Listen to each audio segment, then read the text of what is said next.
नमस्कार, आपके साथ मैं हूं अर्पिता आर्या। रूस की राजधानी मॉस्को से करीब 1300 किलोमीटर दूर पम शहर में एक यूनिवर्सिटी में गोलीबारी हुई और इस गोलीबारी में अब तक जो जानकारी मिल रही है 8 लोगों की मौत की खबर है। सुरक्षा बलों ने गोली चलाने वाले को गिरफ्तार कर लिया और ये बताया जा रहा है कि ये गोलीबारी पर्म स्टेट यूनिवर्सिटी में हुई और हमलावर यूनिवर्सिटी का ही छात्र है। 8 लोगों की मौत की खबर अभी तक सामने आई है, प्राथमिक तौर पर जो जानकारी मिल रही है। हालांकि सुरक्षा बलों ने हमलावर को अभी पकड़ लिया है और यह बताया जा रहा है इसी यूनिवर्सिटी से वो ताल्लुक रखता है।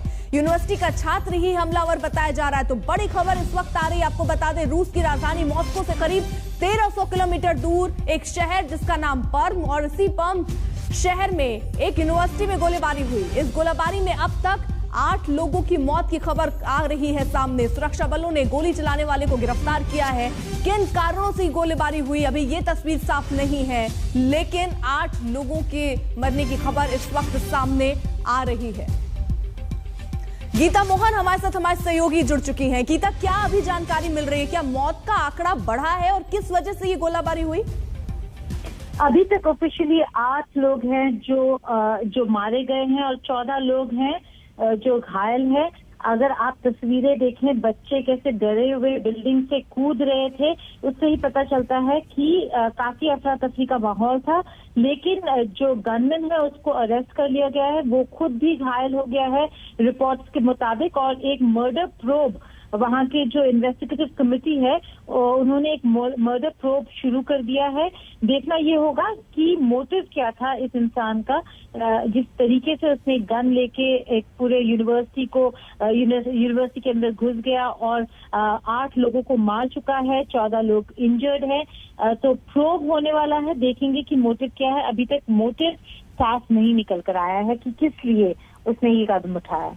रहिए आप जरा गीता साथ, ये तस्वीरें हम कुछ दिखा रहे हैं, जरा इस तस्वीर को देखिए। ये उस यूनिवर्सिटी के अंदर के हाल हम आपको दिखा रहे हैं। जैसे ही गोलाबारी हुई, फायरिंग की आवाज उन बच्चों ने, छात्रों ने सुनी, तो जिसको जहां से जगह मिल रहा था, बचने का रास्ता जो सूझ रहा था, वो अपनाते हुए ये लोग नजर आए, यहां से कूदते हुए। इस वक्त हम आपको जो तस्वीरों में देखिए किस तरीके से छात्र हैं वो कूदते हुए बिल्डिंग से नजर आ रहे हैं।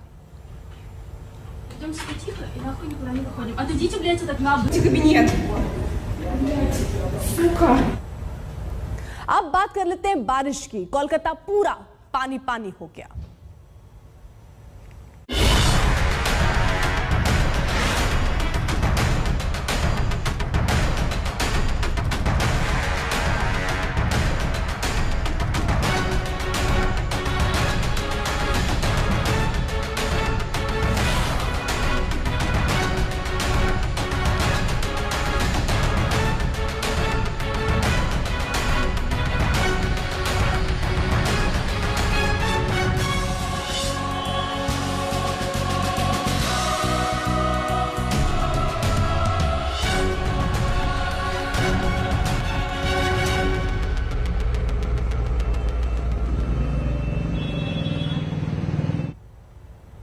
तो कोलकाता में बादल खूब बरस रहे हैं। सिटी ऑफ जॉय घुटनों तक पानी में डूब गया है। कुछ घंटे की मूसलाधार बारिश के बाद शहर जो है वो तालाब बन गया। जगह जगह गाड़ियां फंसी दिखी हैं। ऐसा लगता है सड़कों पर गाड़ियां चल नहीं रही, तैर रही हैं। शहर में जगह जगह जल भराव की समस्या से लोगों को दो चार होना पड़ रहा है। मौसम विभाग ने बंगाल की खाड़ी में छाए बादलों की वजह से अगले 2 से 3 घंटे और भारी होने की बात की, यानी भारी बारिश अभी और हो सकती है। और ऐसे में जहां चारों तरफ अभी आपको ये आलम दिख रहा है, पानी ही पानी नजर आ रहा हो, कुछ देर की अगर बारिश और होती है तो अंदाजा आप लगाइए कि हालात क्या हो जाएंगे। भारी बारिश की वजह से कई जगह से जो इमारत है उसके गिरने की घटनाएं भी सामने आई हैं।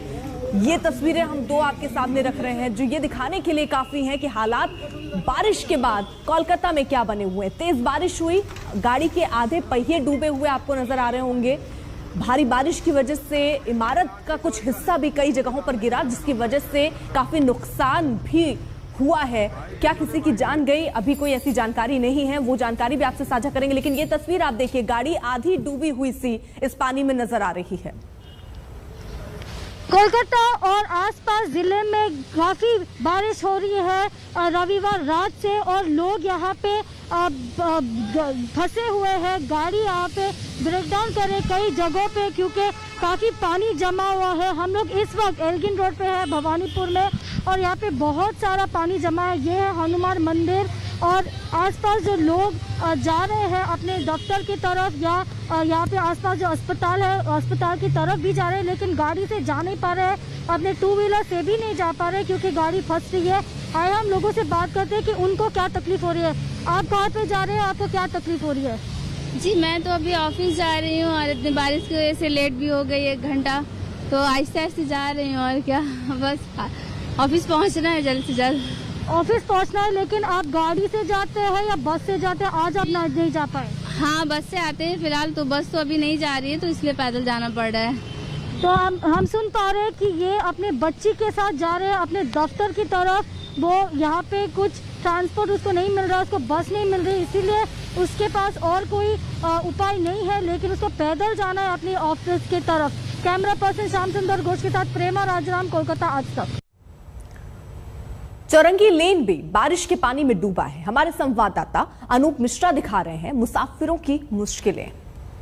कल रात से लगातार हो रही बारिश के बाद कोलकाता फिलहाल जलमग्न हालत में दिखाई दे रहा है। कोलकाता की ज्यादातर सड़कें इस वक्त पानी में डूबी हुई हैं और हम हैं इस वक्त चौरंगी इलाके में, और ये जो इलाका है ये दक्षिण कोलकाता और मध्य कोलकाता का संगम स्थल कहलाता है। और यहाँ पर आप सड़कों का हाल देखिए, बुरी तरह से ये सड़कें डूबी हुई हैं। लोगों को भारी परेशानी का सामना करना पड़ रहा है, कहीं घुटनों तो कहीं कमर भर पानी है। और सोमवार का दिन है, कामकाजी दिन है, ऐसे में लोगों को अपने दफ्तर जाना है और दफ्तर पहुंचने की कोशिश में लोग लगे हुए हैं। इस पानी और बारिश को ठेल कर जा रहे हैं, किसी भी तरह पहुंचने की कोशिश और जुगत में हैं।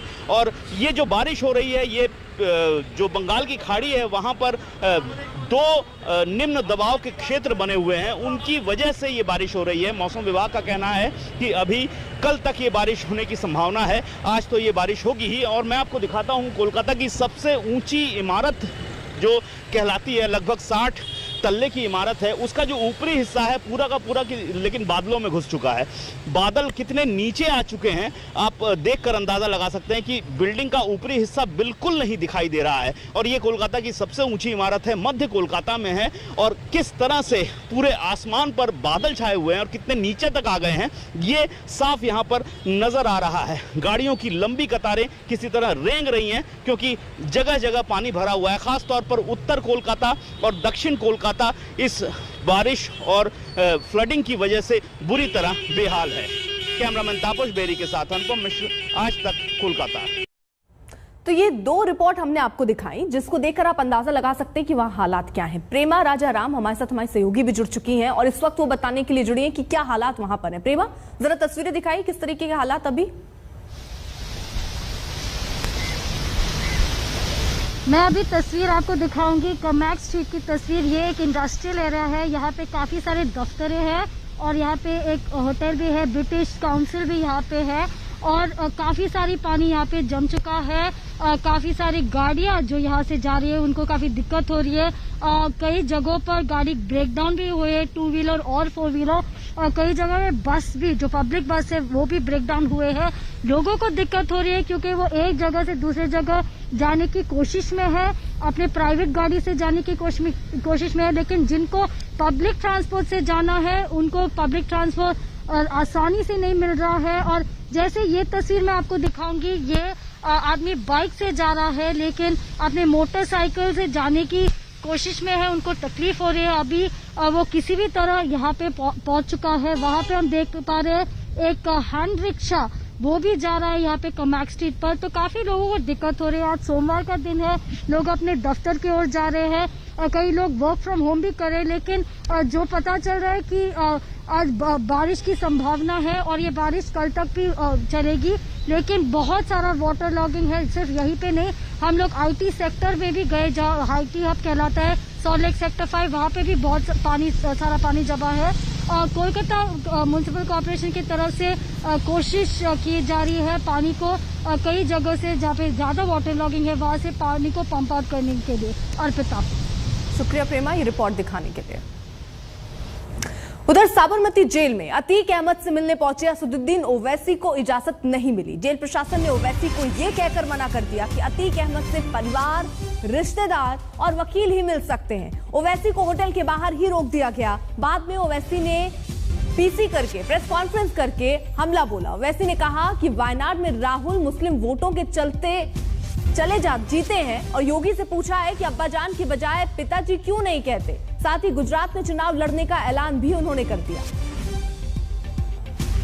करने के लिए हमारे साथ मौजूद है ओवैसी साहब। सर ये बताइए, यूपी की राजनीति गुजरात के रास्ते हो रही है? नहीं, हम गुजरात को इसलिए आए हैं कि पिछले कॉरपोरेशन के चुनाव में जो आपने भी हमको हमारा इंटरव्यू लिया था, शुक्रिया आपका। यहाँ पर हमारे कॉरपोरेटर कामयाब हुए, अहमदाबाद में, गोधरा में, भरूच में, मोडासा में। हम उनसे मिलने आए, शुक्रिया अदा करने आए जनता का, और वो कैसा काम कर रहे हैं और आने वाले विधानसभा के चुनाव में हमारी तैयारी कैसी चल रही है। संगठन के जिम्मेदारों से हमारी मुलाकात है आज शाम में भी। और अतीक साहब यहाँ साबरमती जेल में हैं, तो हम लेटर लिखे, ईमेल भी किए सुप्रिटेंडेंट साहब को साबरमती जेल के कि हमको मिलने की इजाज़त दीजिए। वो हमको मिलने की इजाज़त तो नहीं दिए। तो हम कम से कम जाकर सुप्रिटेंडेंट से मुलाकात करना चाहते थे कि भाई आप दूसरों को मिलने दे रहे हैं और हमको क्यों रोक रहे हैं। अतीक साहब से मिलना चाहते थे, तो वहाँ लोकल पुलिस ने हमसे कहा कि आप बाहर ही नहीं निकल सकते होटल के, डिटेन कर लेंगे। तो मालूम हो गया कि बीजेपी का इस तरह का बर्ताव हमसे वो जनता देख रही है, और उत्तर प्रदेश की जनता भी देख रही है कि हमको अतीक साहब से मिलने भी नहीं दिया गया जेल में जाकर। लेकिन आप अतीक अहमद जैसे लोगों को, जिन पे कहा जाता है कि कई मर्डर के आरोपी है, गुंडा टाइप है, तो ऐसे लोगों को क्यों अपनी पार्टी में शामिल करना चाहते हैं? जिस पे टेररिस्ट चार्जेस थे, तो क्या बीजेपी जाके नहीं मिली उन लोगों से? जो ख्वाजा अजमेरी के बॉम्ब ब्लास्ट में कन्विक्ट हुए, जब उनको हाईकोर्ट ने बेल दी तो उनको जुलूस की शक्ल में लेकर गया था यहाँ पर, जब वो गांव गए अपने वापस। कोर्ट जब फैसला करेगा, जब हमको बताइए ना। ये मामला ऐसा है ना कि अगर नाम अतीक हो या मुख्तार हो या शहाब हो, तो गिल्टी अंटिल प्रूवन इनोसेंट, और दूसरों को इनोसेंट अंटिल प्रूवन गिल्टी। ये दो मियार है। ये दो मियार ये बताता है कि कैसे हिपोक्रेसी को एडॉप्ट किया जाता है। यूपी में किसके साथ आपका अलायंस रहेगा? अभी तो हम राजभर साहब के साथ हैं, संकल्प मोर्चा के साथ हैं, और पूरी तैयारी चल रही है। अब फिर हम 22 तारीख को संभल में हमारा एक मीटिंग है, फिर 25-26 को इलाहाबाद कानपुर में है, फिर 29 को नानपारा में। कंटिन्यूस हम जा रहे हैं, मेहनत कर रहे हैं। अब बात जरा पंजाब की भी कर लेते हैं। पंजाब में कांग्रेस की नई टीम ने कमान संभाल ली है। चरणजीत सिंह चन्नी से अब से थोड़ी देर पहले उन्होंने नए सीएम पद की शपथ ली। उनके साथ ही 2 डिप्टी सीएम भी बनाए गए, सुखजिंदर रंधावा और ओपी सोनी। उन्होंने भी पद और गोपनीयता की शपथ ली। हालांकि शपथ ग्रहण में कैप्टन अमरिंदर सिंह नहीं आए। शपथ ग्रहण में देरी से पहुंचे राहुल गांधी ने नए सीएम और सिद्धू से मुलाकात की। डिप्टी सीएम के नाम को लेकर भी कांग्रेस में खींचतान के हालात बने रहे। पहले से चल रहे नाम को हटाकर सोनी को लाया गया। है पंजाब दी खेतीबाड़ी ते जेकर आँच आएगी ਤਾਂ ਕਿਸਾਨਾਂ ਨੂੰ ਆਪਣਾ ਗਲ ਵੱਢ ਕੇ ਦੇ ਦਾਂਗਾ। ਲੇਕਿਨ ਪੰਜਾਬ ਦੀ ਕਿਸਾਨੀ ਤੇ ਆਂਚ ਨਹੀਂ ਆਣ ਦੇਗੀ। ਇਹ ਕਿਸਾਨਾਂ ਦੀ ਸਰਕਾਰ ਹੈ, ਕਿਸਾਨਾਂ ਦੀ ਹਿਤੈਸ਼ੀ ਸਰਕਾਰ ਹੈ, ਇਹ ਕਾਂਗਰਸ ਪਾਰਟੀ ਦੀ ਸਰਕਾਰ ਹੈ। ਕਾਲੇ ਕਾਨੂੰਨ ਵਾਪਸ ਲੈਣ ਵਾਸਤੇ ਮੈਂ ਕੇਂਦਰ ਸਰਕਾਰ ਨੂੰ ਅਪੀਲ ਕਰਦਾ। ਇਹ ਕਿਸਾਨੀ ਡੁੱਬੇਗੀ ਤਾਂ ਪੰਜਾਬ ਡੁੱਬ ਜਾਏਗਾ, किसानी डुबेगी तो हिंदुस्तान डुब जाएगा। किसानी दे नाल अर्थव्यवस्था जुड़ी हुई है। किसान दी फसल आउंदी है तां दुकान दे विच गाहक आउंदा है। किसान दी फसल आएगी तां मजदूर नूं खेत च काम मिलदा है। किसान दी फसल आएगी तां किसानी तां पंजाब खुशहाल होएगा। पंजाब सरकार ते असर पैंदा है। इस करके पंजाब सरकार हर तरीके दे नाल किसानां दे संघर्ष दे नाल खड़ी है। फैसला कर दांगे जेड़ा बहुत जरूरी है किसानां दा, खेतां दी बिजली माफ रहे, किसान नूं लोड़ है। लेकिन एक मोटर गरीबां नूं पानी, पिंड दे लोकां नूं पानी भी दिंदी है, वो भी माफ होनी चाहिए है। गरीबां दा पानी माफ होएगा पिंडां दे विच, वो मोटर दा भी बिल नहीं लगेगा। 10-10 लाख रुपये दे बिल खड़े आ, 20 लाख दे 50-50 लाख दे सारे माफ करांगे कैबिनेट दी अज दी मीटिंग दे विच। बहुत अच्छा गरीबां नूं ਕਿਸੇ ਗਰੀਬ ਦਾ ਕਨੈਕਸ਼ਨ ਇਸ ਕਰਕੇ ਨਹੀਂ ਕੱਟੇਗਾ ਕਿ ਜੀ ਉਹਦਾ ਬਿੱਲ ਦੇਣਾ ਹੈ।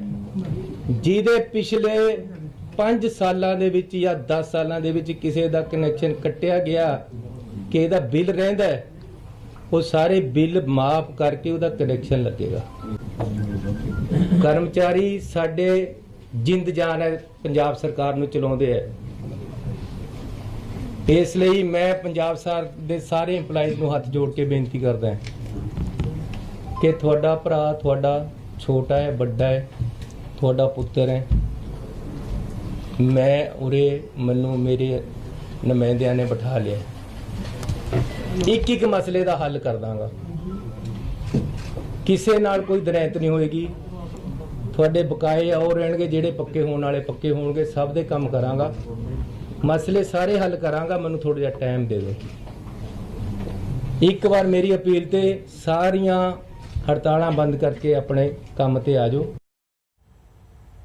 उधर मायावती ने पंजाब में कांग्रेस का नया सीएम बनते ही अपना दलित कार्ड खेल दिया। मायावती ने कहा कि पंजाब में कांग्रेस से दूर रहें दलित।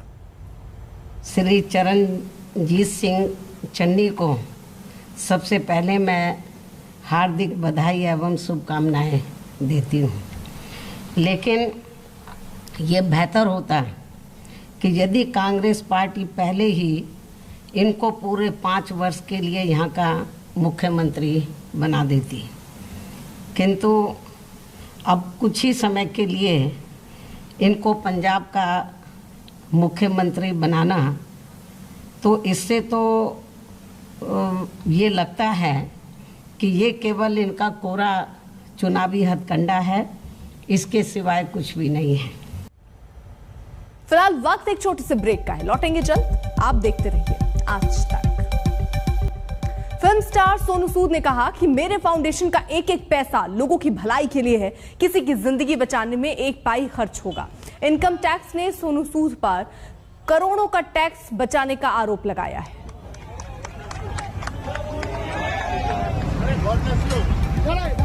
तो जब सोनू के ऊपर ये सारे इनकम टैक्स के छापेमारी हो रही है, उस बीच सोनू सूद का ये बयान, उन्होंने कहा कि मेरे फाउंडेशन का एक एक पैसा जो है वो लोगों की भलाई के लिए ही है, किसी की जिंदगी बचाने में वो अपना एक एक पाई खर्च कर देंगे। फिलहाल रुक रहे एक छोटे से ब्रेक के लिए, आप देखते रहिए आज तक।